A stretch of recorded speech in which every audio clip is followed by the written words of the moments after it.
పద్మాల వీధి కాశీలో ఉన్న ఒక వీధి.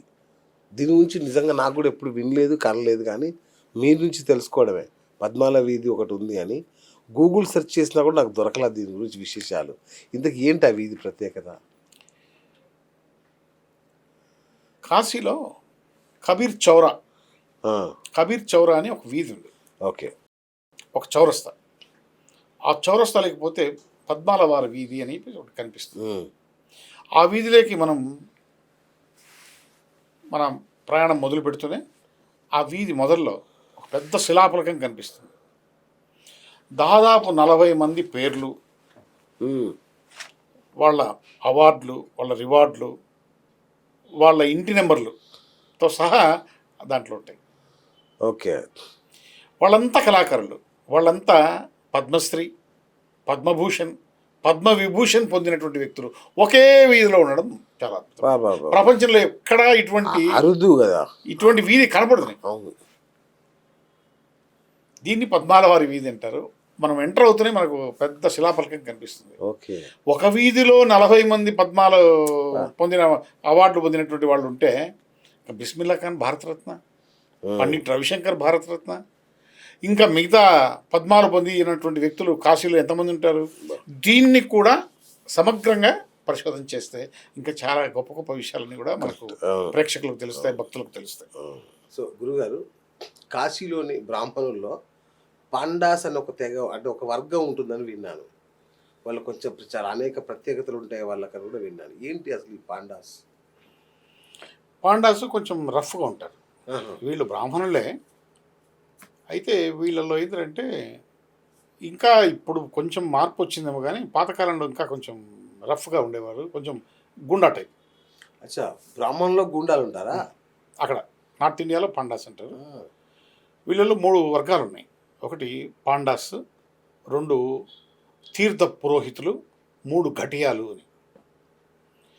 ఈ పాండాస్ అనేటువంటి వాళ్ళు పిండ ప్రదానం చేస్తారు. అచ్చా. అస్థికలు నీళ్ళలో కలపడం, వాళ్ళతో డబ్బులు తీసుకోవడం, డబ్బులు ఎక్కువ అడుగుతారు, ఇవ్వకపోతే వాళ్ళతో గొడవ పడతారు, ఇవన్నీ చేస్తారు.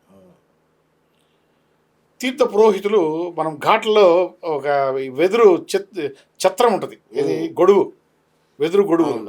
ఆ వెదురు గొడుగుల కింద కూర్చొని ఎవరైనా వస్తే వాళ్ళ దగ్గరికి వెళ్ళినటువంటి వాళ్ళకి మాత్రమే ఏదైనా పూజలు చేస్తే చేయించుకుంటేనే చేయిస్తారు. వీళ్ళొక వర్గం. వీళ్ళకి ఏంటంటే వంశం పారంపర్యం ఆ యొక్క వృత్తి. ఘటియాలు అనేటువంటి వాళ్ళు, వీళ్ళు రైల్వే స్టేషన్లో తిరుగుతూ ఉంటారు.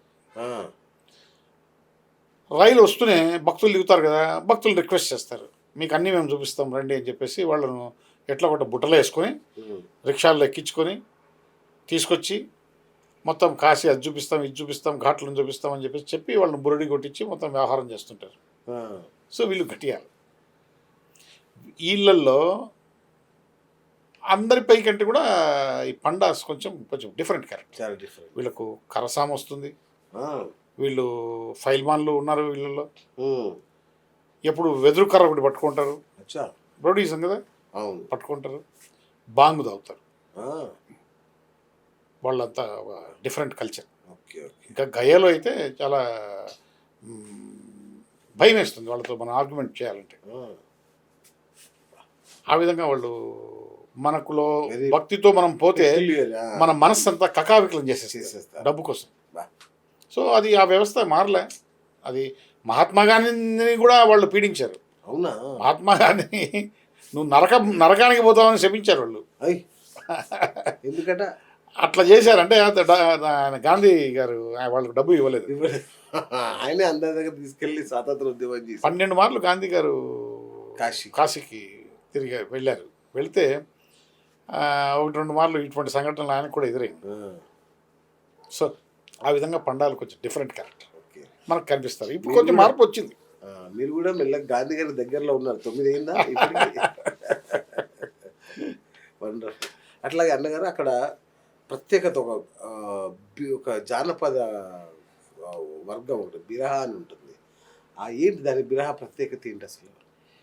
ఈ బిరహ అంటే ఏంటంటే ఈ యొక్క కాశీ చుట్టుపక్కల ఉన్నటువంటి గ్రామాల్లో వాళ్ళు ఈ వెన్న, పాలు, పెరుగు, కాయగూరలు ఇవన్నీ తీసుకొచ్చి పట్టణాల్లో అమ్ముకుంటారు ఆడవాళ్ళు. అచ్చా. మగవాళ్ళు కూలి పని కోసం పట్టణాలకు వచ్చేస్తారు. ఓకే. మగవాళ్ళు కూలి కోసం పట్టణాలకు వచ్చినప్పుడు ఆడవాళ్ళు పల్లెల్లో ఉంటారు కదా, అవును. వాళ్ళు భర్తలను విడిచిపెట్టి ఉండలేక విరహంతో పాడుకునేటువంటి పాటలనే బిరహ అంటారు. అచ్చా, విరహం బిరహం అయింది. అవును. అరే అరే అరే. సో ఇదేంటంటే ఇది ఒక జానపదం అన్నమాట. ఓకే. ఆ విధంగా విరహాన్ని మర్చిపోవడం కోసం పాడుకుండేవాడు. అలాగే ఈ పల్లెల నుంచి పట్టణాలకు అమ్ముకోవడానికి వస్తారు కదా, ఈ మజ్జిగ, పాలు, తేనె, ఆడవాళ్ళు వాళ్ళు కూడా ఏం చేస్తారంటే నడుచుకుంటూ వచ్చేటువంటి అలసటను మర్చిపోవడం కోసం ఈ బిరహాన్ని పాడుకుంటా వచ్చేవాళ్ళు. Okay okay. ఈ జానపదాన్ని ఇది కేవలం శ్రోతల కోసం మాత్రం కాదు, లేకపోతే ప్రశంసల కోసం కాదు, కేవలం వాళ్ళ అలసటను మర్చిపోవడానికి కోసమే వాళ్ళు ఈ బిరహాన్ని పాడుకుంటారు. ఇది భారతదేశంలో చాలా ప్రసిద్ధమైనటువంటి వ్యవస్థ. ఓకే. అయితే ఈ బిరహకు మూలమైనటువంటి వ్యక్తి ఉన్నాడు, బిహారీలాల్ యాదవ్ అని. అతను ఈ యొక్క బిరహకు మూలం. అచ్చా. ఆయన వల్లే ఈ బిరహ అనేటువంటిది వచ్చింది. ఓకే. సురదాసు 1,50,000 పద్యాలు రాస్తే ఈ బిహారీలాల్ యాదవ్ అనేటువంటి వ్యక్తి 4.5 లక్షల పదాలు, జానపద పదాలు రాశారు. ఇది ఆ ప్రాంతంలో మనకు బిరహ అనేటువంటిది బాగా కనిపిస్తుంది, వినిపిస్తుంది కూడా. Okay okay. మనం వినొచ్చు. ఆ చుట్టుపక్కల ప్రాంతాల్లో పోయినప్పుడు ఆడవాళ్ళు నేర్చుకున్నారు ఏమన్నా? లేదు, వినడం నేర్చుకోవడం లేదు మనకు. అంటే మీరు అదేంటి గాయకులు కూడా కదా, సంగీత ప్రియులు కాబట్టి ఆ పాటను ఆస్వాదించారు. అందులో వాళ్ళ యొక్క విరహ వేదన అర్థం చేసుకోగలిగిన. అట్లా గురుగారు, ఇంతకుముందు మీరు పండాస్ గురించి చెప్తూ వాళ్ళు బంగు దాగి గొడవ చేస్తారని చెప్పారు. గొడవ చేయరు, బంగు తాగుతారు.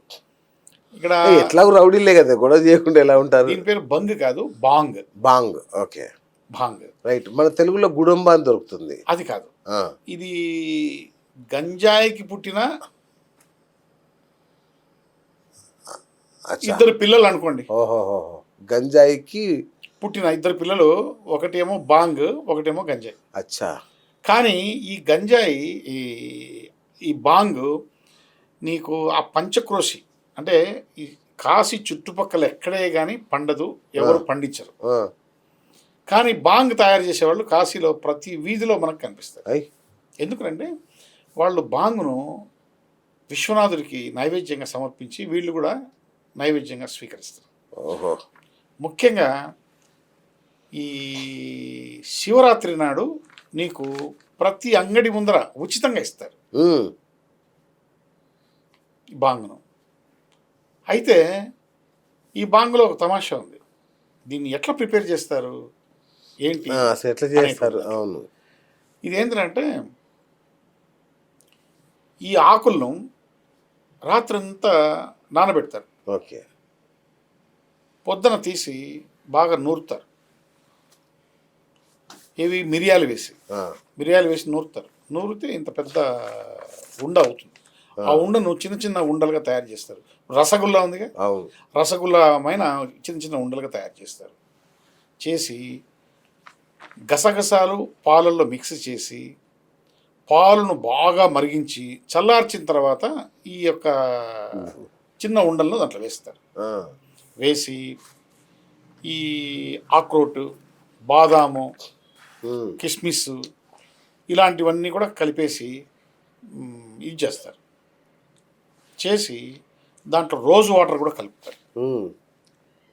కలిపేసి లస్సీలాగా తయారు చేసి తాగుతారు.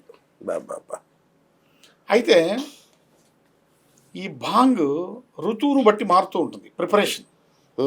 ఇప్పుడు ఫర్ ఎగ్జాంపుల్ ఇప్పుడు మనకు ఈ ఋతువులో దోసకాయ, పుచ్చకాయ వీటిని కూడా కట్ చేసి ఈ బాంగ్లో కలుపుతారు ఈ ఋతువులో. మళ్ళీ మామిడికి వేసవి కాలంలో వచ్చేటువంటి మామిడి పళ్ళు పండుతాయి కదా, అప్పుడు మామిడి పండ్లను కూడా ఆ రసాన్ని ఈ బాంగ్లో కలిపి తీసుకుంటారు. అట్లా ఏ ఋతువులో ఏవేవైతే పండ్లు వస్తాయో వాటిని వీటిలో కలిపేసి తీసుకుంటారు. ఇది కొంచెం మత్తుగానే, తక్కువ తీసుకుంటే బాగుంటుంది, ఎక్కువ తీసుకుంటే మత్తు వస్తుంది, ఇంకా ఎక్కువ తీసుకుంటే మనిషి పతనం అయిపోతాడా? చాలా జాగ్రత్తగా ఉండాలి. Okay okay okay. ఈ బాంగ్ యొక్క పరిస్థితి అది. పరిస్థితి రైట్. కానీ ఇక్కడ ఏంటంటే ఇది ఉదయం కూడా తీసుకుంటారు. బాంగ్ను ఉదయం తీసుకుంటే దాన్ని ఆ, భాంగ్ భవానీ అంటారు. మధ్యాహ్నం పూట తీసుకునేటువంటి బాంగ్ను నొసిఫీ అంటారు. రాత్రి పూట తీసుకునేటువంటి బాంగ్ను వాళ్ళు విజయ అంటారు. దానికి పేర్లు, ప్రత్యేకమైనటువంటి పేర్లు. గ్రేట్. చేసే పనికి ఇంకా మళ్ళీ పేర్లు కూడా. పేర్లు అంటే ఇది ఒక ఔషధంగా తీసుకుంటారు. జీర్ణక్రియకు బాగా పనికి వస్తుంది. ఒక ఔషధం. భాంగ్ అనేటువంటిది ఔషధం. ఓకే. ఔషధం అంటే మితంగా తీసుకుంటే ఏదైనా ఔషధమే. కరెక్ట్. అతిగా తీసుకుంటే అది వికటిస్తుంది. అది విషయం అవుతుంది. కరెక్ట్. మనకు తెలిసినటువంటి కథ.